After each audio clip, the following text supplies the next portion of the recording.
Es un gusto, es un gusto saludarlos. Les damos la bienvenida a un nuevo encuentro de la Comisión de Derecho Tributario y Aduanero del Colegio. Hoy nos convoca un tema de suma relevancia y de actualidad, como es la puesta en marcha del Acuerdo Interino de Comercio entre la Unión Europea y el Mercosur. Como ustedes saben, en enero de este año se rubricó el tratado en Paraguay. Y el acuerdo consta de dos instrumentos jurídicos. Por un lado está el acuerdo de asociación, que es un marco más amplio y que además contiene cuestiones de política y de cooperación y que requiere la aprobación de los parlamentos de los distintos estados de la Unión Europea, porque contiene cuestiones de competencia de los estados, como puede ser seguridad internacional, derechos humanos, inversiones, transporte. Y obviamente los tiempos son más extensos, pero hay un segundo instrumento jurídico que es el Acuerdo Interino de Comercio, en el que con la aprobación a nivel Unión Europea del Consejo Europeo y del Parlamento Europeo, y obviamente por el lado del Mercosur, ya entra en vigencia. Esto ya sucedió a nivel de Argentina mediante la ley 27.800. Se aprobó el Acuerdo Interino de Comercio, que está vigente desde el 1 de mayo. Y bueno, obviamente, ¿por qué es actual? Porque comentábamos, ayer, creo que leí o antes de ayer, por ejemplo, ingresó el primer vehículo de la Unión Europea con el beneficio de la reducción del 50% del arancel externo común. El arancel externo común es del 35% y estos vehículos ya empezaron a ingresar con el 17,5%. Y por otro lado, también a la inversa, tenemos un caso de exportación de Entre Ríos de miel, en los que Argentina agotó el cupo que se le había dado al Mercosur del primer cuota trimestral, con el beneficio también de una reducción de los aranceles al 0% cuando venían pagando algo así como el 17%. Entonces esto está, digamos, ya vemos las primeras operaciones, ya vemos los beneficios y se crea una zona de libre comercio que reúne más o menos 750 millones de personas, implica algo así como el 20% del Producto Bruto Interno Mundial. Entonces, la idea de esta charla es repasar el acuerdo interino de comercio, que como vamos a ver, bueno, toca distintos puntos como esta zona de libre comercio y eliminación y reducción arancelaria mediante un cronograma, toca temas de contingentes arancelarios, derechos de exportación, hay una disposición ahí muy importante que vamos a ver. Em, Vemos temas de facilitación de comercio, temas de origen. Ahí hay una declaración de origen que reemplaza el certificado de origen. O sea que esto es novedoso porque hay una autocertificación que acelera plazos. Digamos, se incorporan disposiciones de acuerdos de OMC, dumping, subvenciones, salvaguardias, que esto es algo que se introdujo principalmente por sectores sensibles, y esta idea de salvaguardias bilaterales. Contiene algunas disposiciones sobre licencias. Bueno, en definitiva, y a nivel Argentina también han salido algunas reglamentaciones, como la de la Secretaría de Agricultura, Ganadería y Pesca relacionada al contingente de exportaciones agrícolas, algunas cuestiones sobre las normas de origen. Y creemos que es muy importante porque uno tiene que tener en cuenta para poder planificar, digamos, cuándo aplica a la mercadería que va a exportar los distintos beneficios, cómo aplica ese cronograma, qué debe cumplir a nivel origen justamente para poder gozar del beneficio. Si hay cupos, estar atento para moverse rápido y aprovecharlos, con lo cual es un tema que para quienes operan en comercio exterior es de suma importancia.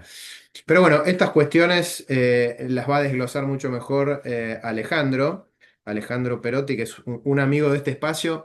Y sin ir más lejos, el año pasado tuvimos una charla en la que vimos la agenda internacional del Mercosur, los distintos tratados que se estaban negociando, y este era uno de ellos, que hoy ya desde el acuerdo interino lo tenemos vigente.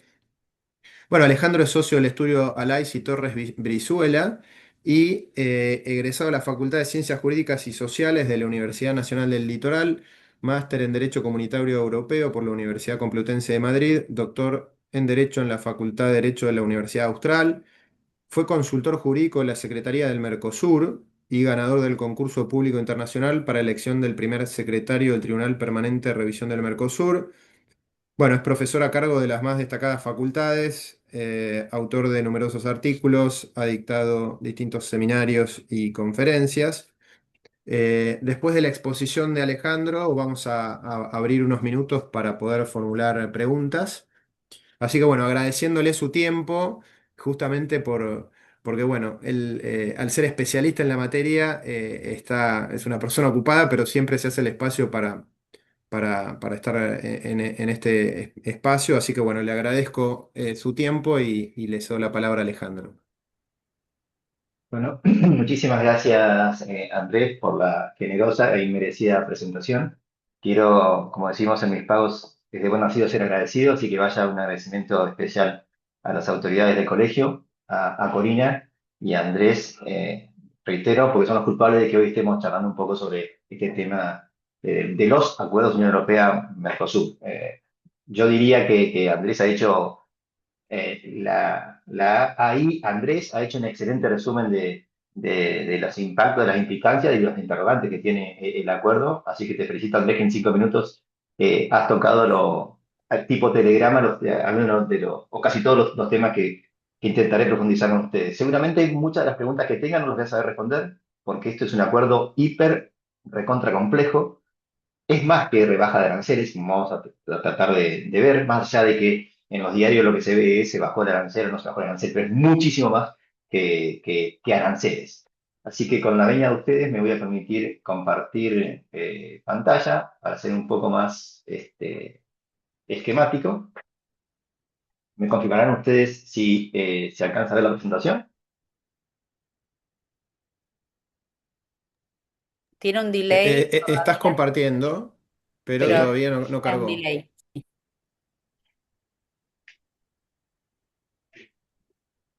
Ahí está. Sí, cargó. Bueno. Antes que nada, quiero comentarle en base a qué, de dónde salió la información que van a escuchar ustedes a través o van a ver de ustedes a través de esta presentación para dejar de pasar los derechos de autor. ¿Cuál es la estructura de lo que quiero charlar con ustedes? Bueno, son estos 6 puntos con algunas conclusiones. Obviamente, reducir esto en 30 minutos, 40 minutos es un poco complejo, así que voy a ir saltando de temas diversos, porque hay temas jurídicos, hay temas comerciales, hay temas económicos, hay temas de declamación de aranceles, así que dispénsenme de que sea muy ordenado en mi exposición. ¿Cómo se llegó a donde estamos hoy? Bueno, el primer contacto que hubo entre la Unión Europea y el Mercosur tuvo lugar, se formalizó el 15 de diciembre de 1995. ¿Por qué ese día? Pues porque ese día, ni más ni menos, entraba en vigencia el protocolo de Ouro Preto, que es el segundo acuerdo internacional más importante dentro del Mercosur después del Tratado de Asunción. Y este protocolo de Ouro Preto le concedía, le otorgaba al Mercosur personalidad jurídica, es decir, existencia a nivel internacional para suscribir acuerdos. Entonces, ese día el Mercosur firma, o los Estados parte del Mercosur y el Mercosur firman con la ex Comunidad Económica Europea y sus Estados miembros el Acuerdo Marco de Asociación en 1995, que tenía un horizonte a futuro de algún día firmar un acuerdo de asociación birregional. Es decir, que ya en el año 95 nos diagramamos el horizonte de algún día tener un acuerdo entre las dos regiones. Esto se comenzó a instrumentarse en el año 99, que fue cuando formalmente el Consejo de la Unión, el Consejo está formado por ministros de los Estados miembros de la Unión Europea, le otorgan a la Comisión vendría a ser, es el órgano independiente de los gobiernos, pero que actúa bajo un mandato de los gobiernos. Entonces el Consejo le otorga a la Comisión la autorización para comenzar una negociación con el Mercosur. Se llamó el mandato de negociación. Es un documento en el cual el Consejo le dice a la Comisión Europea con quién puede negociar y en qué términos puede negociar y cuáles son las líneas rojas. Y en ese mandato de negociación, que es una especie de poder en términos jurídicos, el Consejo, y esto es muy importante, pero bueno, vamos a ver a continuación, le fijó que uno de los requisitos es que había que desglosar en ese paquete negociador las cuestiones que tenían que ver con lo que el tratado de la entonces Unión Europea le otorgaba a la Unión como competencias propias de aquellas otras competencias que el mismo tratado o ponía en cabeza exclusiva de los estados o transformaba en competencias concurrentes, es decir, o compartidas, competencias que podían ser ejercidas por la Unión o por los Estados miembros. Entonces, ya desde un comienzo de la negociación, el Consejo de la Unión Europea tuvo en mente de hacer una especie de negociación tipo mariposa, con dos alas. El primer hito instrumental tuvo lugar, recordarán ustedes los famosos videos del 28 de junio del año 2019, cuando el canciller Faure, entre llantos y lágrimas, le anuncia al presidente Macri que finalmente se había llegado a un acuerdo de principio, después de muchísimos años de arduas y largas negociaciones.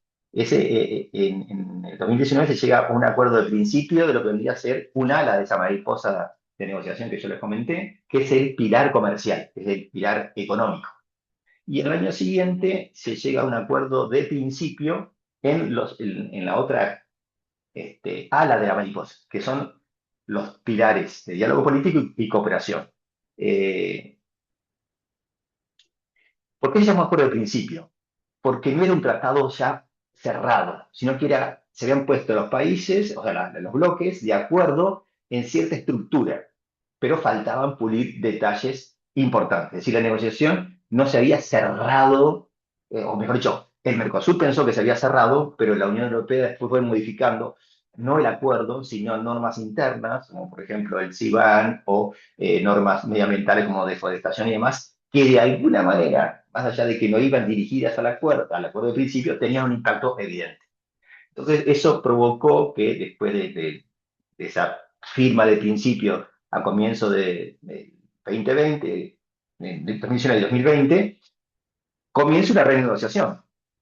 ¿Por qué? Porque la Unión Europea aprobó lo que se llamó el Pacto Verde, que tenía impacto en ese acuerdo de principio, y el Mercosur, al ver que la Unión Europea había de alguna manera, de forma unilateral, alterado aquellas condiciones en las que se había dado aquellos acuerdos de principio del 19 y del 20, pidió renegociar. Entonces se abrió un periodo de renegociación liderado sobre todo por Brasil, alguna nota al pie, a partir del ejercicio negociador con la Unión Europea, creo que esto lo vimos el año pasado.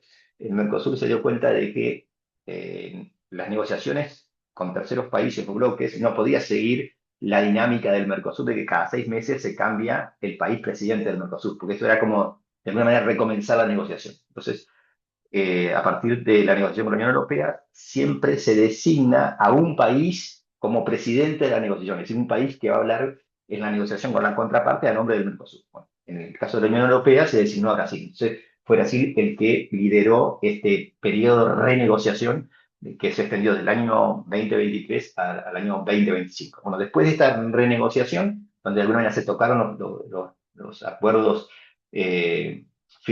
suscriptos en principio en el 19 y 20, finalmente se llega a la firma de los acuerdos. La negociación se cierra en el 2025 y se firma finalmente, que es la primera etapa dentro del proceso que termina la vigencia de un tratado, se firma por los representantes de ambas partes el 17 de enero de este año, el 2026. Lo firman, por un lado, la Comisión Europea en representación de la Unión Europea y sus Estados miembros, y lo firman los Estados partes del Mercosur por la otra. Se firman, como dijo Andrés, dos acuerdos, y ahora vamos a ver por qué y cuál es la incidencia que tiene. Finalmente, los acuerdos tenían una cláusula que está reconocida en el derecho internacional, en la Convención de Viena sobre Derechos de los Tratados, en el artículo 25, que es lo que se llama la aplicación provisional. ¿Qué es esto de la aplicación provisional? Bueno, ustedes saben que para que un tratado entre en vigencia tiene que ser firmado, luego aprobado por los congresos y luego ratificado. Y entra en vigencia cuando el tratado lo dice, que será cuando las partes se intercambian los instrumentos de ratificación o cuando hay un número mínimo de países que lo han ratificado. Ese es el procedimiento clásico. Pero la Convención de Viena establece que si las partes así lo consideran pertinente, lo consensúan, ese acuerdo puede ser aplicado, no entra en vigencia, puede ser aplicado antes de ese periodo de vigencia. Es decir, una especie de aplicación previa, por así decirlo. Bueno, ambos acuerdos, los dos firmados en Asunción, tenían esta cláusula de aplicación provisional, que se cumplió en el caso de uno de los acuerdos, y vamos a ver cuál. Y finalmente se cumplieron los requisitos para la aplicación provisional el 1 de mayo de este año, y comenzó a regir el acuerdo interino de comercio. Así que este es un resumen de la cronología. Ahora vamos a los aspectos jurídicos. Como dijo Andrés, ¿por qué se firmaron dos acuerdos? Bueno, porque en el Tratado de Funcionamiento de la Unión Europea, los países deciden delegarle ciertas funciones en exclusividad a la Unión Europea, por lo tanto los países ya renuncian a ejercer esas competencias. Es decir, esto es como un contrato de alquiler sobre una casa. Yo soy propietario de la casa, pero por cuestiones X decido entregar la administración de la casa a una inmobiliaria. Yo sigo siendo dueño de esa casa, pero renuncio a ejercer ciertas funciones de administración de ese bien sobre el cual tengo propiedad. Bueno, lo mismo pasa en los tratados de integración, a través de los cuales se delegan competencias en el propio proceso de integración. Entonces, hay ciertas competencias que los estados han decidido que, porque es más eficaz hacerlo a nivel regional, lo va a ejercer la Unión Europea a través de los órganos de la Unión Europea. Y otras competencias que los países deciden reservarse para sí o, a lo sumo, compartir su ejercicio con la Unión Europea. Entonces, en Asunción se firman dos acuerdos. Uno es el Acuerdo Interino de Comercio, conocido en su sigla en inglés por ITA, y el Acuerdo de Asociación. El Acuerdo Interino de Comercio regula todo lo que es competencias exclusivas de la Unión. Es decir, ahí los países no tienen poder de acción, porque han delegado esas atribuciones, esas competencias en la Unión. Por lo tanto, este Acuerdo Interino de Comercio va a seguir las reglas de aplicación provisional y vigencia fijados en el Tratado de la Unión. Que básicamente, ¿qué se necesita? Bueno, el Tratado de la Unión Europea, establece dos cuestiones. Uno, que el Consejo, a solicitud del negociador, es decir, de la Comisión, puede autorizar la aplicación provisional. Es decir, antes de que la propia Unión Europea lo ponga en vigencia, lo ratifique. Y por otro lado, el Tratado de Funcionamiento de la Unión Europea establece un procedimiento para la entrada en vigencia, que básicamente es la aprobación por mayoría simple del Parlamento Europeo, que está formado por más de 700 eurodiputados, más la aprobación por mayoría en el Consejo. Ahí están representados los países. Bueno, el Consejo lo que hizo fue las dos cosas. Autorizó la firma del Acuerdo Interino de Comercio y autorizó la aplicación provisional. Y paralelamente se inició el trámite de vigencia, es decir, de aprobación a través del Parlamento y del Consejo. Entonces, este es un acuerdo, y ese que comenzó a regir el 1 de mayo de este año. Por otro lado, tenemos el acuerdo un poco más amplio, que es el que se llama Acuerdo de Asociación, que tiene tres patas, un trípode. El acuerdo de asociación, que tiene o versa sobre competencias exclusivas de los estados o concurrentes de los estados y la Unión, está formado por lo que se llama un pilar de diálogo político, un pilar de cooperación y el pilar comercial. ¿El pilar comercial qué es? Es el acuerdo interino, que se copia y pega dentro del acuerdo de asociación. O sea que el acuerdo de asociación contiene al acuerdo interino de comercio más los otros dos pilares. A pesar de esto, son dos instrumentos separados, son dos tratados separados en los términos de relación de bien. En Asunción se firmó formalmente el acuerdo interino de comercio por las partes competentes, pero el acuerdo de asociación solamente se firmó parcialmente, porque lo firmaron los estados partes del Mercosur y la Comisión Europea de Representación de la Unión Europea. Pero falta la firma de los países. Por eso, esto explica que tanto Argentina, Brasil, Paraguay y Uruguay, los poderes ejecutivos, cuando elevaron a los congresos el acuerdo, lo hicieron solamente sobre el acuerdo interino.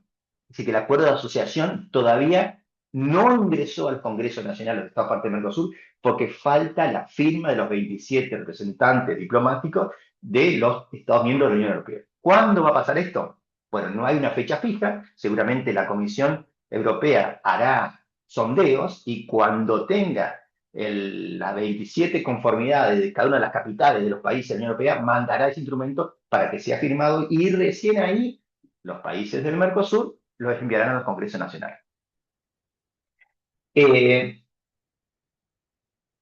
acuerdo interino de comercio va a estar vigente, hasta tanto sea reemplazado por el acuerdo de asociación. Si los dos acuerdos tienen cláusulas paralelas, que dice que el interino regirá hasta tanto entre en vigencia sea suplantado por el acuerdo de asociación. Y el mismo acuerdo de asociación dice que una vez que entre en vigencia, deja sin efecto el acuerdo interino. Ahora bien, si el acuerdo de asociación, que versa sobre competencia de los Estados miembros, y como dijo Andrés, requiere, además de la aprobación de los órganos de la Unión, requiere la aprobación de los 27 países, esto es, aprobación de los 27 congresos nacionales, más ratificación de los 27 poderes ejecutivos nacionales, no cumple estos requisitos de todo este procedimiento, o eventualmente, como ya algunos parlamentos nacionales, como por ejemplo el irlandés, el polaco, o el austríaco, o el francés, han dicho que lo van a rechazar, es decir, si ese acuerdo de asociación nunca entra en vigencia, ergo nunca va a reemplazar, nunca va a producir la caducidad del acuerdo interino. Es decir, que el acuerdo interino, si bien su nombre parecería ser algo provisional, podría llegar, al final de los días, a transformarse en definitivo. ¿Cuándo? Si este acuerdo de asociación y de acuerdo tripartito nunca se ratifica o es rechazado por algún parlamento nacional. O sea que el acuerdo interino puede llegar a dejar de ser interino y ser definitivo. ¿Qué ha pasado? Y ya con esto termino los aspectos jurídicos, si quieren, luego volvemos, porque es muy complejo y denso, pero simplemente para tener dos, yo diría, en términos de semáforo, dos lucecitas amarillas.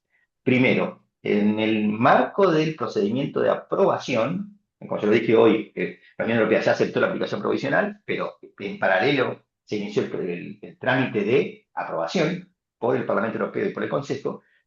Al llegar, al tomar nota el Parlamento Europeo en este procedimiento, lo que hizo el Parlamento Europeo fue suspender el trámite de aprobación en los términos autorizados por su reglamento interno y por el Tratado de Funcionamiento de la Unión Europea y requerirle al Tribunal de la Unión Europea que dictamine sobre la compatibilidad de el contenido del acuerdo provisional con los tratados de la Unión Europea y también, algo un poco más procedimental y constitucional, si esta forma de hacer esta mariposa de negociación, es decir, esta forma de dividir en dos los acuerdos, el interino y la asociación, por parte de la Comisión y el Consejo, respeta la distribución de competencias entre los Estados y la Unión. Es decir, lo que dice el Parlamento Europeo es, ¿no es esto una forma de puentear a los parlamentos nacionales? Ergo, ¿vendría a ser incompatible con los tratados?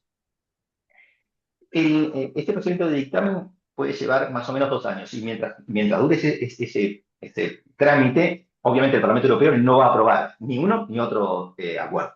Pero no importa, porque estamos autorizados a aplicarlo provisionalmente y es lo que estamos hoy ha tenido lugar.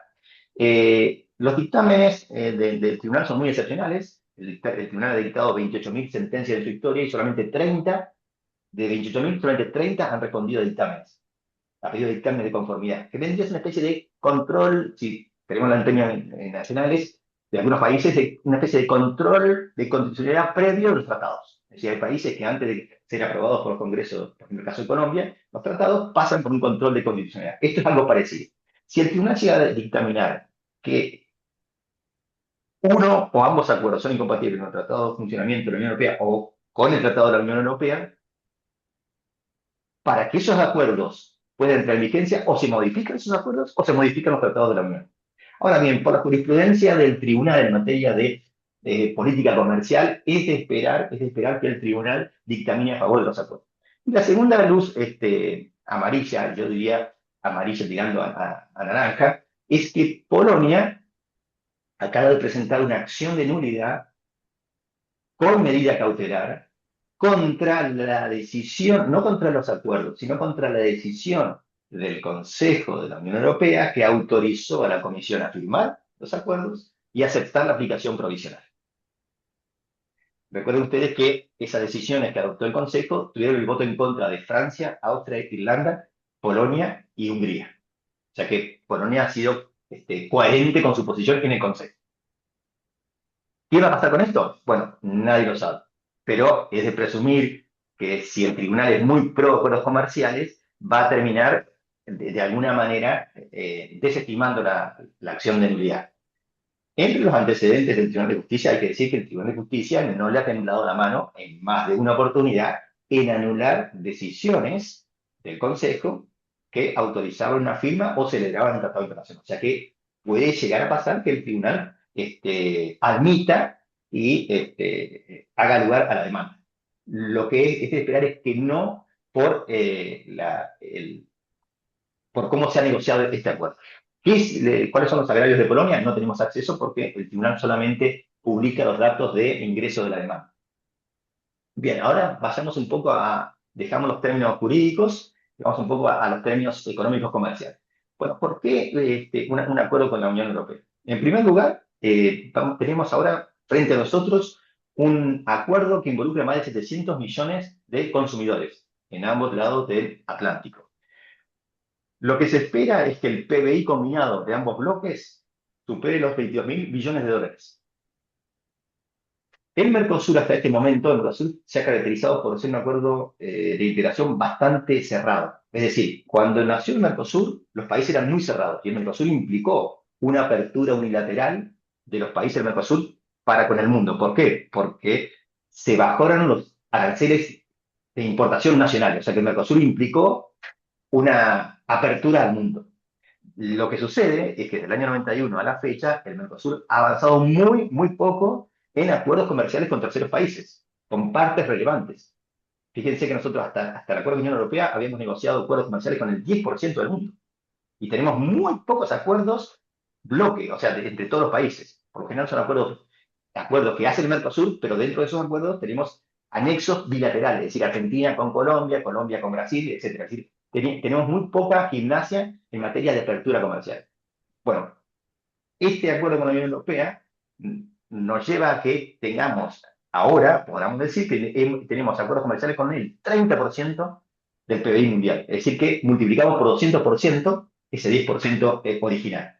Pero por otro lado, el acuerdo con la Unión Europea es tan complejo, implica tanto disciplinamiento normativo, que para el Mercosur es como haber pasado un examen para entrar en la universidad.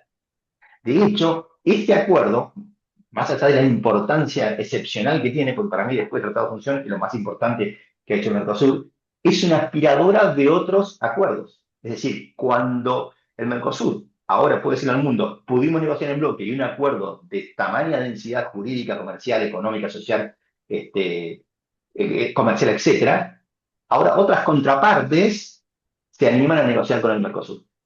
Entonces, está al caer el acuerdo con esta, que vendría a ser los países de Europa que están fuera de la Unión Europea, que son Liechtenstein, Noruega, Islandia,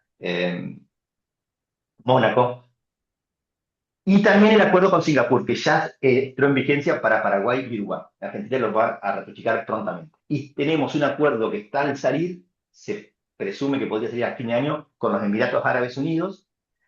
También estamos en negociaciones avanzadas con Canadá, y este año ha tenido un gran impulso, y con otros países. Es decir, que este acuerdo es llamador de otros acuerdos.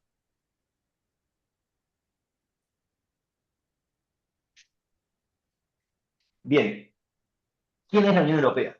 Bueno, la Unión Europea es un socio estratégico, pero no desde el punto de vista comercial.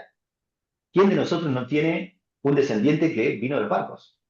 Sí, hay una sintonía cultural con la Unión Europea que es difícil de eludir a la hora de tener negociaciones comerciales. Porque la idiosincrasia, cuando las partes tienen la misma idiosincrasia, esto facilita, obviamente, las transacciones comerciales. Entonces, tenemos una afinidad cultural con la Unión Europea que obviamente facilita los entendimientos comerciales y económicos. Entonces, la Unión Europea es un socio estratégico histórico del Mercosur. Histórico. Es más, es el segundo destino de exportación de la República Argentina. Y sobre todo, hay muchas empresas pymes que exportan a la Unión Europea. Una de cada 4 empresas exportadoras argentinas destina sus exportaciones a la Unión Europea. Por otro lado, el tener acceso al mercado europeo va a hacer que nuestras empresas tengan que colocarse porque hoy hablamos antes de empezar la charla del tema de la calidad. Bueno, el consumidor europeo es un consumidor muy exigente. O sea, no cualquier producto va a ser consumido por el consumidor europeo. Entonces, eso va a requerir que nuestras pymes o nuestras medianas empresas o grandes empresas mejoren su calidad para poder vender en el mercado europeo. La contracara es que es un consumidor con alto poder adquisitivo. Entonces, tenemos mucho por ganar en el mercado europeo en tanto y en cuanto mejoremos los estándares de calidad de nuestros productos.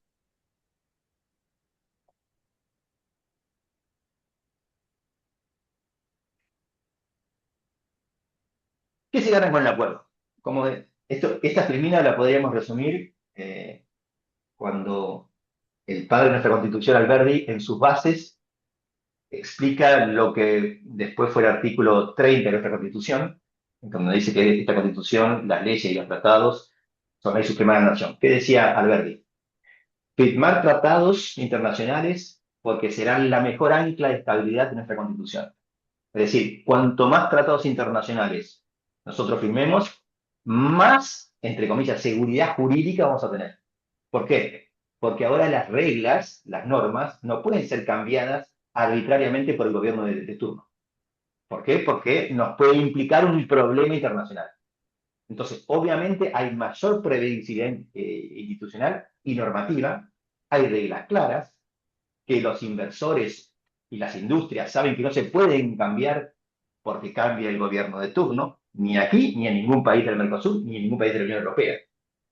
Y esta seguridad jurídica parece de perogrullo, pero la seguridad jurídica atrae inversiones. Porque uno tiene que pensar como piensa un inversor, cuando tiene que decidir dónde destinar su inversión. Obviamente lo hacemos nosotros cuando invertimos en nuestro país. Invertimos cuando tenemos la garantía, la seguridad de lo que el ahorro que vamos a invertir va a tener un retorno, una ganancia, y que voy a poder disponer de esa ganancia libremente. Porque si no, no me arriesgo o busco otros destinos. Hablábamos antes de la charla con Andrés y Corina, cómo Argentina, en décadas anteriores, había provocado, sin querer, queriendo, diría el Chavo, el desarrollo de la agroindustria, sobre todo de la soja y derivados, en Paraguay y en Uruguay. Eso eran argentinos que buscaban seguridad jurídica y previsibilidad. Entonces, fíjense, si ustedes aplican eso, esa misma enseñanza al Acuerdo de la Unión Europea es lo mismo. Argentinos que buscaban reglas claras y las encontraron en otros países vecinos. Pero esto es lo mismo. Ahora, el inversor europeo sabe que puede venir a invertir a los países del Mercosur, que tiene reglas claras, pero no solamente eso, que detrás de esas reglas claras tiene 27 estados y la propia Unión Europea, que en caso de problemas van a venir a reclamar. Entonces, eso hace obviamente, que aumenten las condiciones necesarias para que haya más inversión. Por otro lado, el acuerdo también lo que trae es un ayornamiento del Mercosur y de las economías de otros países a los estándares de calidad a nivel mundial. ¿Por qué? Porque nos exige el acuerdo llegar a ciertos estándares. Y otra cuestión, otro elemento importante del acuerdo, que yo siempre lo resalto, que es el efecto no buscado, pero querido por el acuerdo, es que el acuerdo nos obligó, es más, antes de que el acuerdo haya sido firmado, nos obligó a los países del Mercosur a hacer ciertas reformas internas. Por ejemplo, acuerdo de facilitación del comercio. El Mercosur firmó un acuerdo de facilitación del comercio intra-Mercosur en el año 2023, 3 años antes del acuerdo de la Unión Europea. El Mercosur no tenía un acuerdo sobre indicaciones geográficas o indicaciones de origen. En el acuerdo está reconocido, y ya lo vamos a ver. Eso hizo que 2 años antes el Mercosur tenga que hacer un acuerdo intra-Mercosur sobre indicaciones geográficas. Nos hemos puesto con Brasil el umbral del 31 de diciembre del 2029 para que haya libre circulación de autos en el Mercosur, que es la principal industria intra-Mercosur. ¿Por qué en el 2029? Y porque estamos dando acceso irrestricto a los autos europeos. Entonces, eso nos obliga a que para que mantengamos la cohesión, es decir, el efecto societatis en el Mercosur, es mínimo tener las mismas condiciones entre los países del Mercosur que le damos a terceros. Entonces, estos acuerdos hacen que el Mercosur se consolide y mueva esa agenda interna que estaba parada. Y además, otra cosa, a nivel internacional no hay estados amigos, hay intereses comunes. Cada acuerdo comercial que logra un competidor mío, llámese Australia, Nueva Zelanda, que son países que producen la misma canasta exportadora que nosotros, cada acuerdo comercial que logra un competidor mío es menos mercado para mi país, menos gente trabajando. Es así de simple. Uno puede estar a favor o en contra del libre comercio, pero es así de simple. Entonces, el que el Mercosur haya logrado este acuerdo nos pone de alguna manera en igualdad de condiciones con aquellos países que han logrado hace mucho tiempo acuerdos de libre comercio y que venden los mismos productos que vendemos nosotros en la Unión Europea. Entonces, esto implica también equiparar la cancha. ¿Cuál es la estructura del acuerdo? El acuerdo tiene, si uno se pone a ver la cantidad de artículos, el acuerdo tiene casi 30 artículos. Lo que pasa es que está hecha muy al sistema norteamericano o de la OMC. Cada uno de estos artículos puede tener internamente muchísimos subartículos. Entonces, a pesar de que tiene un número reducido, es un acuerdo muy complejo porque son artículos muy densos desde el punto de vista jurídico. Pero básicamente para hacer una especie de índice, tenemos que los capítulos primeros está lo que es la zona de libre comercio, es decir, rebaja de aranceles y demás. Luego seguimos con las normas de origen, es decir, cuáles son los requisitos para utilizar esa zona de libre comercio, y parece en orden cronológico comercial. Luego, una vez que tengo la rebaja de aranceles para productos que cumplen origen, cómo se facilita el ingreso a través de las normas sobre facilitación aduanera. Luego seguimos los problemas que surgen inexorablemente cada vez que yo bajo aranceles. Es una cuestión instintiva de los países. Yo bajo aranceles y suben los las restricciones arancelarias, que se camuflan bajo lo que se llaman las barreras técnicas de comercio a medidas zoofitosanitarias.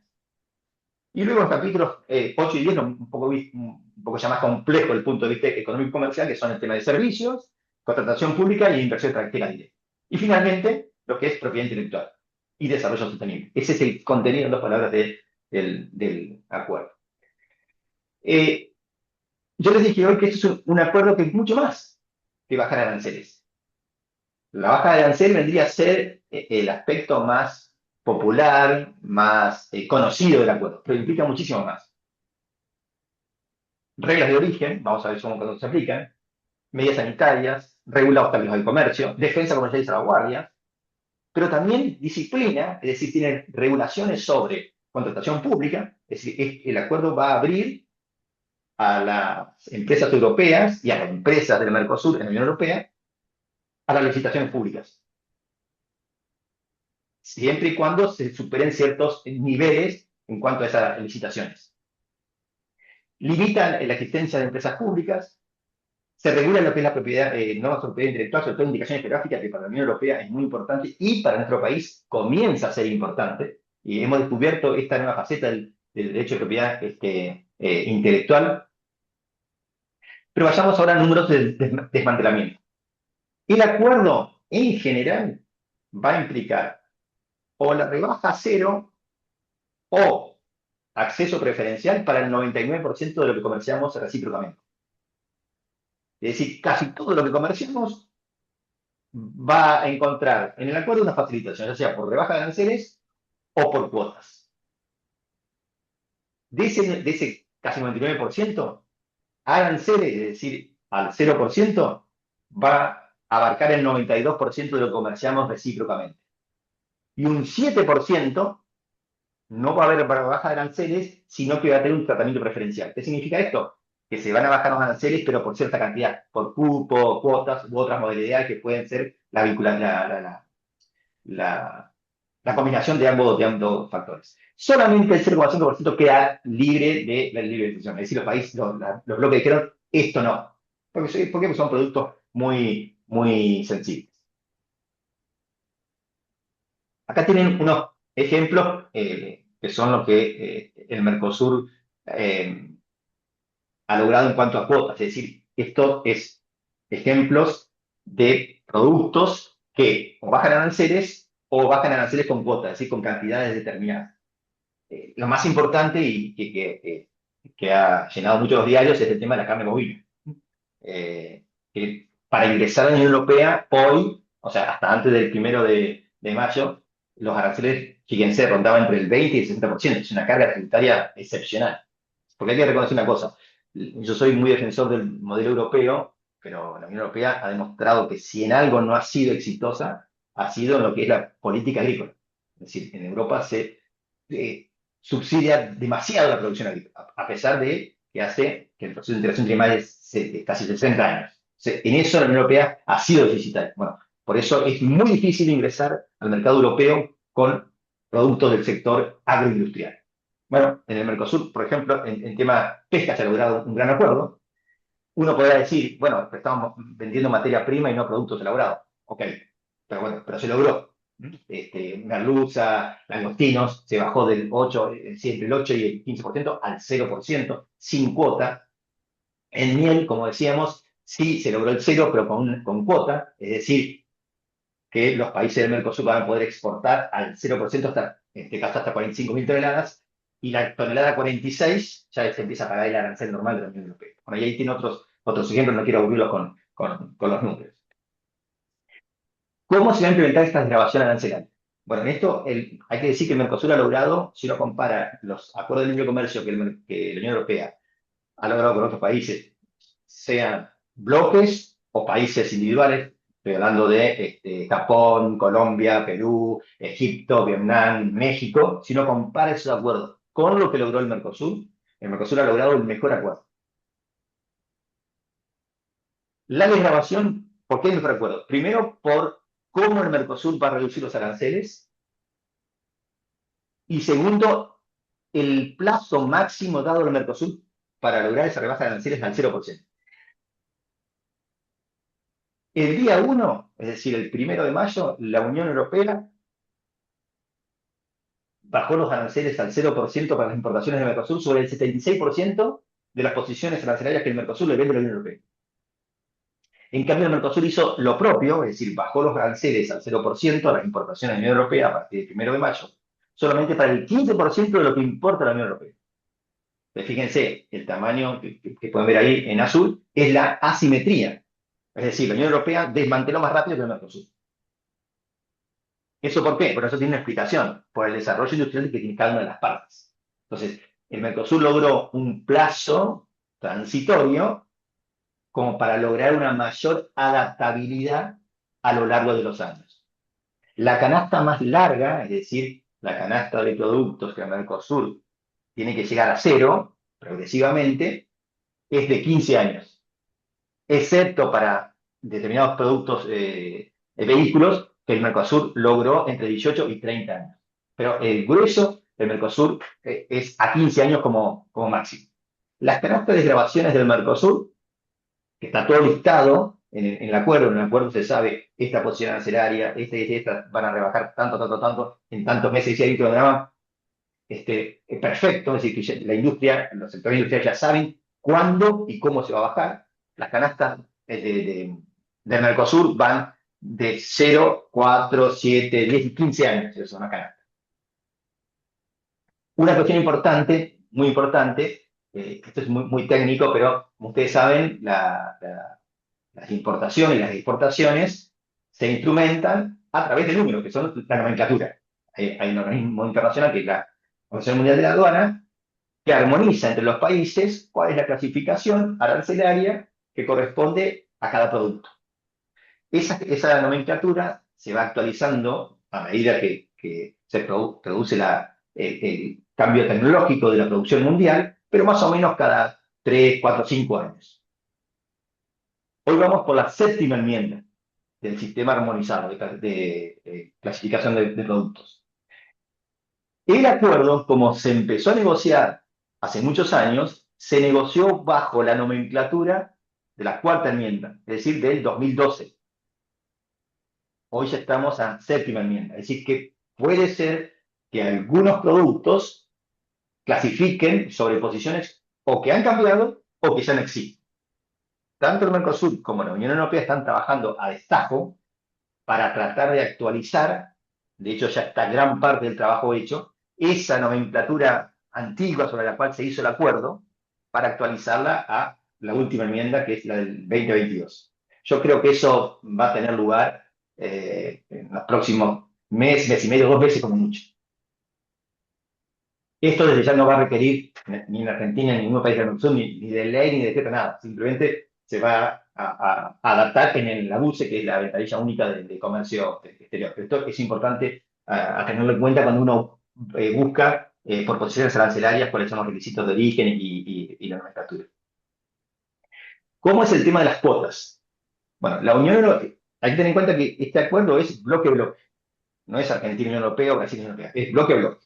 Entonces, lo que dice la Unión Europea es, bueno, por ejemplo, yo les doy al Mercosur 99.000 toneladas de carne bovina a un arancel reducido, 7,5%. Ahora, ¿quién va a exportar las 99.000 toneladas? La Unión Europea dice, yo no sé si va a ser Argentina, va a ser Brasil, va a ser los tres, va a ser los cuatro, no sé cuánto cada uno. Bueno, ese es un tema que en el Mercosur todavía no nos hemos puesto de acuerdo. ¿Por qué? Porque implica, obviamente, negociaciones comerciales muy duras. Acá tenemos posiciones, o sea, como a falta, como no hemos puesto de acuerdo en cómo distribuir esas cuotas, hasta tanto lo hagamos, se aplica el primero que llega, primero que vende. Es decir, el primero que pone en un barco carne y es aceptada por el importador europeo, consume la cuota. ¿Cuáles son los proyectos? Bueno, hay países que dicen en el Mercosur, bueno, como somos cuatro y en el Mercosur todos valemos lo mismo, porque todos tienen, la votación de cada país es uno, si todos valemos y todos aportamos a los presupuestos del Mercosur en forma igualitaria, bueno, las cuotas tienen que ser el 25% para cada uno. Otros países dicen no, 25% no, porque hay países que no llegan a completar ese 25%. Tomemos el promedio de los últimos 3 años, de los últimos 10 años. Bueno, en eso estamos, discutiendo en cómo vamos a encontrar una fórmula que deje a todos conformes. Obviamente, esto implica un negocio monumental, porque hay mucho dinero. Entonces, esto es complicado. Todavía no se ha llegado a resolver este tema y ya está provocando problemas. Por ejemplo, con el tema de la miel, que ya se consumió todo el cupo. Y ese cupo lo consumió casi toda Argentina. Entonces, eso provocó reclamos de productores de miel de otros países. Que la culpa no la tiene el productor argentino. El productor argentino aprovechó la ocasión. Como tampoco la va a tener el productor, supongamos, paraguayo, si Paraguay vende casi todo el arroz a uruguayo. O sea, el sector privado aprovecha las oportunidades. Son los gobiernos los que tienen que encontrar la fórmula de equilibrio que deje a todos conformes, lo cual hoy por hoy estamos algo lejos de hacer. ¿Cómo se van a distribuir las cuotas? Bueno, el Mercosur tiene un sistema, o sea, todavía no sabemos cuánto le corresponderá a cada país, pero el sistema administrativo está. Es decir, hay normas del Mercosur que regulan lo que se llama las cuotas de importación, es decir, las cuotas que el Mercosur otorga a la contraparte y las cuotas que al Mercosur le dan. Entonces eso está padronizado a nivel de Mercosur. Cada país sabe a tiempo real cuánto queda de cuota porque otro país está exportando. Normas de origen. Esto es importante por dos motivos. Como ustedes saben, las normas de origen son aquellos requisitos que tienen que cumplir los productos para ser considerados originarios de una zona y al ingresar en la contraparte, en la otra zona, tener acceso al 0%. Primero y principal, una de las innovaciones es que hay acumulación bilateral o birregional de origen. Es decir, un producto, vamos a suponer, yo quiero producir fuentes de plástico, tuppers, yo puedo traer el plástico de Alemania, derretirlo en Argentina, fabricar un tupper en Argentina y exportarlo a la Unión Europea. Y se toma como que es originario de Argentina. Es decir, el hecho de que el insumo venga de la contraparte no le quita origen. Esto que va a provocar, obviamente, cadenas de valor. Y desde ya sustitución de comercio. Es decir, si yo soy industrial y puedo traer el insumo de la India o de Bélgica, el insumo que traigo de la India, en primer lugar, paga arancel. En segundo lugar, ese insumo que traigo de la India me puede hacer perder origen del producto argentino. En cambio, si yo traigo ese insumo de Bélgica, ingresa al 0% o al arancel que sea aplicable en ese momento, y además me confiere origen. Entonces, obviamente, esto va a provocar cambios de provisión de materias primas, tanto en los países del Mercosur como en los países de la Unión Europea. Y en segundo lugar, como lo adelantaba Andrés, es el tema de la declaración de origen. Hasta ahora nosotros estábamos acostumbrados a que el producto, para ser considerado originario, tenía que llevar un DNI. Es un documento público, así lo considera la doctrina, que acredita de que efectivamente ese producto es originario de Argentina. Se llama certificado de origen. Es una prueba juris tantum de que el producto es argentino. Ese certificado de origen lo otorgan determinadas entidades. En realidad, esto es como una especie de escritura. Ustedes saben que los escribanos hacen, la fe pública las da el Estado, pero como el Estado no puede estar en todos lados, delega la posibilidad de dar fe pública de ciertos actos en cabeza de los escribanos. Lo mismo pasa con la certificación de origen. El que certifica es el país, pero como el país no puede estar en todos lados, delega esa potestad en determinadas instituciones, que tienen que tener toda una estructura y requisitos. Entonces, estas instituciones son las cámaras de industria, las asociaciones de industriales, de exportadores, importadores, etc. Hasta ahora eran estas instituciones a las cuales el exportador debía ir, obviamente, a abonar una tasa o una contraprestación a cambio de ese certificado. Bueno, lo que trae el acuerdo es su innovación.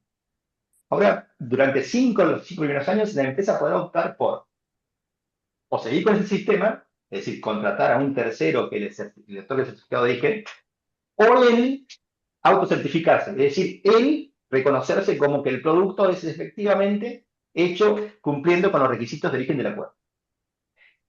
El cambio es sustancial, porque la Radical. autocertificación es radical, radical. Por empezar en costos, entre comillas, ¿no? Porque yo si voy a una cámara, yo tengo certeza de que el certificado está bien hecho. En cambio, si soy una empresa, soy una pequeña pyme o mediana empresa, la autocertificación tiene ciertos requisitos. Entonces, una de cal y una de arena. No cualquiera puede autocertificarse. Pero si uno decide hacer una autocertificación, entra en el sistema acá, se hace electrónicamente y es gratuito. Pero soy yo responsable de lo que estoy certificando.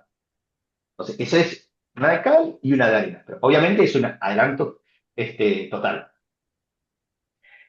Obviamente, las empresas que van a optar, esto es un poco también asimétrico en cuanto a la capacidad comercial. Las empresas que van a utilizar la autocertificación, yo creo que van a ser las grandes empresas. Hasta que esto baje a las pequeñas, medianas empresas, va a tardar un tiempo. Medianas empresas, yo creo que van a seguir optando por tener la garantía jurídica de que va a haber un tercero imparcial que les haga la certificación, porque para hacer una certificación hay que tener gente idónea, es decir, si una serie de requisitos que no cualquiera puede hacer. Pero por lo menos el acuerdo abre la puerta a opción de la empresa si quiere autocertificarse o pedir un certificado de origen. Insisto, la autocertificación es gratuita y a través del TAP. Y fue regulada, si lo quieren ver, a través de la disposición 1, 2026, creo que fue del 29 o 30 de abril de este año, y fue dictada por la Dirección Nacional de Política Comercial Externa. Creo que ya me estoy pasando, Andrés. Voy cerrando rápidamente.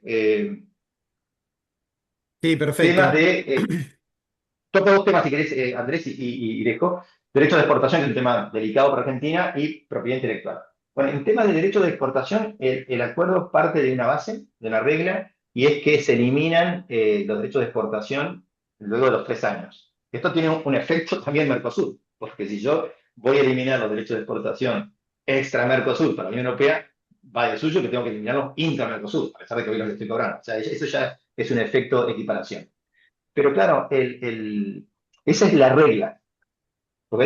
Tiene ciertas excepciones. Es decir, hay ciertos conjuntos o cadenas productivas que los países pueden seguir cobrando derechos de exportación, por ejemplo, para la soja, y hay otros subconjuntos que, por ejemplo, petróleo, eh, cartón, papel, etcétera, que la reducción no va a ser al tercer año, sino que al quinto año va a comenzar un cronograma de grabación. Y a su vez, otra excepción es que los países de Mercosur se reservaron para 191 posiciones, que están dentro de un anexo del propio acuerdo, la posibilidad de reimplantar derechos de exportación con ciertos topes, siempre y cuando esto se justifique por, básicamente, desequilibrios fiscales muy graves o devaluaciones cambiarias. Entonces, la regla es que se elimina, o sea, eso ya es un gran avance, sobre todo para Argentina, porque Argentina no hemos acostumbrados a vivir con los derechos de exportación desde el año 2002 a la fecha, y esto obviamente va a implicar una baja sustancial. Y después va a derramar a los demás países, porque los próximos acuerdos que el Mercosur firme, obviamente las contrapartes, estoy pensando en Canadá, pensando en Vietnam, pensando en Emiratos Árabes Unidos, lo que le va a exigir al Mercosur es también bajar los derechos de exportación como los trabajaste a Europa. O sea que esto va a tener un efecto cascada. Y quería terminar con esto, el tema de propiedad intelectual y indicaciones geográficas. Las indicaciones geográficas es un instituto que lamentablemente en los países del Mercosur, a pesar de que tenemos potencialmente muchos productos que podrían cumplir con este instituto, para aquellos que no están finalizados, las indicaciones geográficas, traducido al lenguaje llano, es la posibilidad que tienen ciertos productos por el hecho de estar elaborados según prácticas milenarias y en un ambiente determinado, de tener se llama indicación, es decir, un nombre que muchas veces se asocia al lugar de donde se produce. Entonces, el hecho de, no sé, queso Roquefort, yo sé que el queso Roquefort es de Francia, que se hace miles de años bajo ciertas condiciones, que en el sabor de ese queso tiene mucho que ver el clima, de dónde se fabrica y de la leche de la vaca. Es decir, tiene una serie de características que lo hace único ese producto. ¿Y eso en qué se traduce? Pues básicamente en el precio. Porque el consumidor ya sabe lo que está consumiendo. O sea, yo, por ejemplo, compro un vino Rioja de España. Yo ya sé la calidad que tiene ese vino. Entonces, eso obviamente impacta en el precio. Entonces, los europeos han utilizado muchísimo esto, porque trae importantes ganancias, pero en el Mercosur no hemos desarrollado. Gracias al acuerdo con la Unión Europea Mercosur, hemos empezado a descubrir que este instituto puede traer grandes ganancias, sobre todo a las economías regionales del interior del país.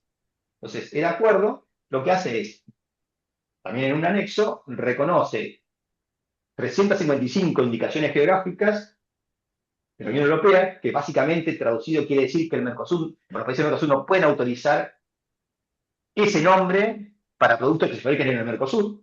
El ejemplo típico es el champán. Y el Mercosur logró que la Unión Europea le reconozca, el hecho de reconocer significa que le proteja, 220 indicaciones geográficas. Es decir, 220 indicaciones que solamente pueden llevar productos que se hagan en el Mercosur. De esas 220, 104 son argentinas. Y de esas 104, 96 tienen que ver con vinos o expresiones tradicionales. Ejemplos. Por ejemplo, en el caso de Argentina, vino del Valle de Uco, San Rafael, Luján de Cuyo, Mendoza, el vino de Patagonia, Tunuyán, Tupungato, Quebrada de Humahuaca.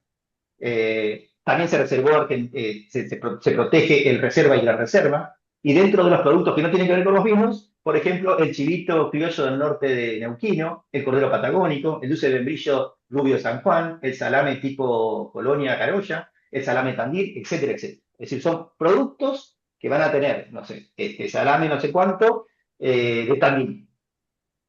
Bueno, ese salame solamente puede llevar esa etiqueta si se fabrica en Argentina en Tandil. Entonces van a hacer, esto obviamente, insisto, apunta mucho a la producción del interior del país. Por otro lado, también se logró que el Mercosur, esto costó mucho lograrlo, Mercosur logró que aquellos usuarios previos, es decir, aquellas empresas que ya vienen utilizando ciertas denominaciones de origen, que están protegidas por el acuerdo, es decir, que están concedidas por el acuerdo de la Unión Europea, acá se siguen utilizando. Y se está pensando en las empresas lácteas, básicamente, que usan Roquefort, Gruyère y demás. Entonces, básicamente el principio es, aquellos que demuestran, a través del procedimiento administrativo, que lo vienen utilizando a esa indicación geográfica, a pesar de que es una indicación geográfica reservada por la Unión Europea, van a poder continuar utilizándola. Lo que sí no va a poder el Estado argentino es autorizar nuevas indicaciones geográficas a partir, obviamente, del 1 de mayo de este año. Y ahora sí, les prometo, lo último, esta es la perspectiva de crecimiento que se piensa que va a traer el acuerdo. En cuánto nos va a hacer crecer en 4 años. Fíjense que, obviamente, la ganancia es proporcional al tamaño del país. Por eso es que la curva es mucho más marcada para Brasil que para el resto. De todas maneras, insisto, esto no se trata solamente de una cuestión de rebaja de aranceles o de ganancia comercial. Hay mucho más, porque me faltó tiempo, pero la Unión Europea va a invertir miles de millones de euros en cooperación, aun cuando no esté todavía vigente el acuerdo que tiene el pilar de cooperación, a través del fondo para ayudar a las empresas de los países del Mercosur a reconvertirse y poder vender al mercado europeo. Eso hay mucho dinero detrás de esto, que obviamente hay un procedimiento todo arreglado, que si quiere después lo podemos analizar. Perdón que me excedí mucho en el tiempo, Andrés, pero como ves es un acuerdo muy complejo y hay que saltar de un tema a otro. Así que bueno, ahora quedo abierto a las preguntas y dudas que puedan tener.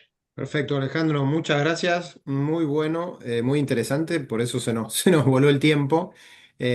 Así que bueno, quienes tengan preguntas pueden abrir el micrófono y formularlas.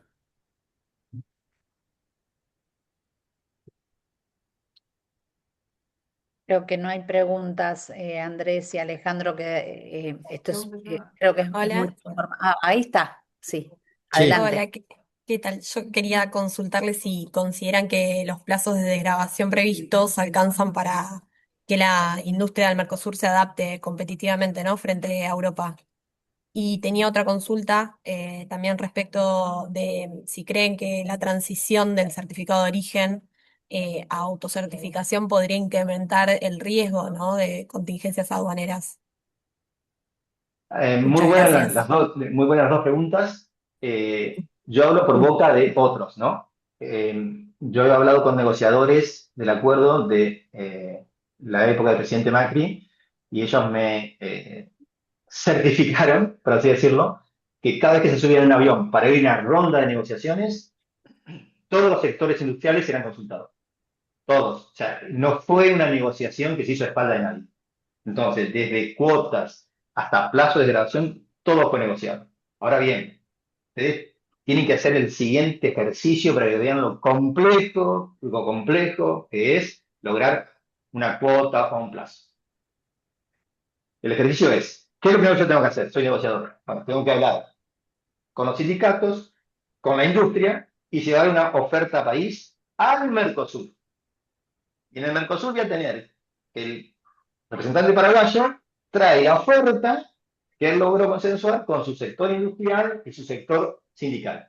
Entonces ahí me tengo que discutir con los demás países cuál es la oferta que el Mercosur va a llevar. Que tal vez desde ya no va a ser la oferta que yo negocié con mi sector nacional.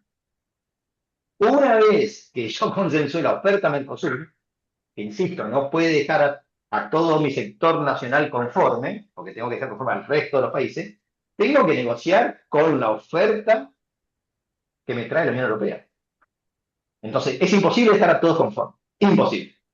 Es muy complicado. Realmente es un reloj, es un ejemplo de ingeniería relojera suiza. Yo toco un componente y se puede desarmar todo. Entonces, para resumir, todos fueron consultados, todos estaban al tanto de lo que se negociaba y hay que consensuar con los demás países del Mercosur y con la contraparte. Entonces es muy complicado. Entonces yo creo que los cronogramas, sí, los cronogramas yo creo que son suficientes. Ahora bien, el acuerdo tiene beneficios para el Mercosur directamente proporcionales a los desafíos. ¿Qué quiero decir? Acá, gobiernos, provincial y nacional, sindicatos e industria tienen que sentarse. Si no hacemos nada, el acuerdo nos va a perjudicar. Vamos a poner un ejemplo. Traer aceitunas de La Rioja Salta hasta el puerto de Buenos Aires me sale, en términos logísticos, básicamente camión, flete, lo mismo que me sale ponerla en un barco y llevarla y cruzar todo el Atlántico. Comparen cuánto es el costo del crédito que tiene que pagar hoy una pyme por pedir un crédito bancario, más allá de la burocracia y lo que le van a pedir, supongamos que logra acceder a créditos bancarios versus el crédito bancario que logra una pyme italiana. No podemos competir. Entonces, todo eso hay que arreglar. Si no hacemos nada, el acuerdo nos va a perjudicar. Pero requiere no solamente normas del Estado, sino también que industria y sindicatos nos pongamos de acuerdo. Entonces, ¿se puede cumplir con los cronogramas? Sí, pero tenemos que hacer los deberes. Por eso es que la Unión Europea nos dio esa asimetría. Porque la Unión Europea, como está familiarizada con este ejercicio comercial, ya tiene los deberes hechos. Nosotros no. Entonces, ellos reducen al 0 el 74% de lo que nos compran, nosotros el 15%. Nosotros tenemos 15 años. En los 15 años ya empezaron, ¿eh? Ya no tenemos 15 años. Tenemos 14 y un par de meses. Porque el tiempo corre. Y segundo, el tema de la autocertificación, y obviamente, yo creo que sí. Yo creo que, sobre todo en los primeros años, puede llegar a tener problemas la autocertificación. Acá de vuelta, las cámaras, no aquellas que otorgan certificado de origen, sino aquellas cámaras que no otorgan certificado de origen, deberían empezar a hacer cursos para las empresas que estén deseosas de hacer autocertificación. No solamente las cámaras, también las asociaciones profesionales. Entonces, todos tenemos que aprender. Esto es un ejercicio. Y además otra cosa, lo que aprendamos con la Unión Europea nos va a servir cuando cerremos acuerdos con los demás países, porque los acuerdos no digo van a ser iguales, pero van a ser similares. Entonces, este es el laboratorio que tenemos que pasar con buenas notas. Pero es el laboratorio, es el gran laboratorio. Si hacemos bien las cosas en el acuerdo de la Unión Europea-Mercosur, cualquier otro acuerdo nos queda chico. Este es un mega acuerdo. Entonces, ¿va a haber problemas aduaneros? Yo creo que sí. Proporcionalmente menores a la cantidad de curso y preparación que las empresas hagan para evitar los problemas de autocertificación. Porque además otra cosa, hay también una simetría en cuanto al temor al acuerdo. Es decir, si uno ve los diarios en Europa respecto del acuerdo, hay mucho temor. Temor a que el Mercosur invada con sus productos, cosa que no va a pasar a la Unión Europea. En cambio, en el Mercosur al revés. Todos queríamos el acuerdo. Hay un consenso brutal a favor del acuerdo. No hay ningún acuerdo comercial en la historia constitucional de ninguno de los 4 países comparado que se haya firmado, aprobado y ratificado tan rápido. En menos de 2 meses. O sea, no existe. Fue más rápido que el propio Tratado de Asunción. Fue más rápido que el acuerdo de la OMC. O sea, hay un amplio consenso en el Mercosur de que esto nos beneficia. Eso tenemos que traducirlo. Clarísimo, Bueno, muchísimas gracias. bueno, muchas gracias. No sé si hay alguna pregunta más. Estamos ya pasados Yo un poquito tengo una del última tiempo. Sí, pregunta, es concreta. sí. Para los productos que quedaron excluidos o con cuotas insuficientes, ¿el texto prevé algún mecanismo concreto que prevea la incorporación posterior o requeriría abrir todo tipo de negociaciones? Andrés, voy a compartir un segundo, porque Sí. no quiero que queden con preguntas, pero si ustedes apuntan con el celular al QR, pueden bajar directamente el contacto. No es necesario que pongan que copien la cosa, sino que el QR dice la tarjeta de contacto, lo escanean y les baja el contacto a su lista de contactos. A ver, obviamente este es un acuerdo que tiene una estructura institucional, porque cada una de las disciplinas que vimos, no sé, obstáculos técnicos de comercio, hay un subcomité de obstáculos técnicos de comercio. Desde grabación hay un subcomité de comercio. Entonces, el mismo acuerdo establece un conjunto institucional, un enjambre de órganos que pueden llegar a proponer modificaciones al acuerdo. Entonces, los cronogramas pueden ser modificados, las cuotas pueden ser modificadas, y muchas de esas modificaciones no van a requerir el paso por el Congreso, en el caso argentino, sino que se van a poder aplicar vía acuerdo de forma simplificada. Entonces, no es un acuerdo cerrado. Este es el primer paso que puede irse modificando. Entonces, yo creo que las cuotas se van a modificar. Eso creo que va a ser lo primero que se va a modificar. Pero obviamente, como en toda negociación, es un win to win. Si yo quiero que la cuota de carne de 99.000 toneladas, que si ustedes dividen las 99.000 toneladas de carne por la cantidad de habitantes que tiene la Unión Europea, es una hamburguesa de McDonald's por año, eso es la cuota de carne que nos diera la Unión Europea, vamos a tener que dar algo a cambio. Los trata son de negociar cuotas. Más cuota, Mercosur va a tener que entregar algo a cambio. Y por otro lado, también esto es importante, una cuestión política, es que en Europa yo creo que la Unión Europea no ha sabido vender el acuerdo. Porque si uno compara las cuotas, no sé si exiguo es la palabra, pero no son cuotas de grandísimos volúmenes. Si uno compara eso, se da cuenta que el Mercosur no puede nunca inundar de productos agrícolas a la Unión Europea. Entonces, las protestas que hay de productores agrícolas en Europa, que no sé si ustedes han visto los diarios, pero han sido, como eran acá en la época de la 125, más o menos, es falta de información. Si la Unión Europea cuantificó muy bien las ventas del Mercosur. Entonces, por eso yo creo que las cuotas va a ser lo primero que se van a modificar. Pero insisto, para poner Julieta, que si yo quiero un beneficio, voy a tener que rogar otro beneficio. Como en toda negociación. Muchas gracias. Perfecto. Bueno, Es buenísimo. una sola cosita quería decir. Sí, Yo como tributarista siento que todo lo que explicaste, Alejandro, con relación al acuerdo es muy amplio y muy significativo y para mí es un cambio de paradigma y que requiere mucho estudio y análisis en etapas. Pero a eso se suma los cambios que estamos viviendo a nivel de regulación. No soy experta en materia, ni mucho menos, pero todos los cambios que se están viviendo en materia de desregulación, en materia de importación y exportación, están insertándose en el mismo proceso, con lo cual estamos, Andrés, y vos lo vivís de cerca, en un proceso revolucionario en materia aduanera. Los dejo a ustedes, pero bueno, en el segundo semestre calculo que podemos seguir contando un poquito de esta desregulación, pero te dejo, Andrés, a vos. bueno. Bueno, ya agradecerle nuevamente a Alejandro por su tiempo. Creo que fue muy enriquecedor para todos. Bueno, Así que bueno, los saludamos a todos y los veremos en un próximo encuentro. Muchas gracias. Muchas excelente. gracias. Muchas Adiós. gracias. Muy bueno. Chau, chau.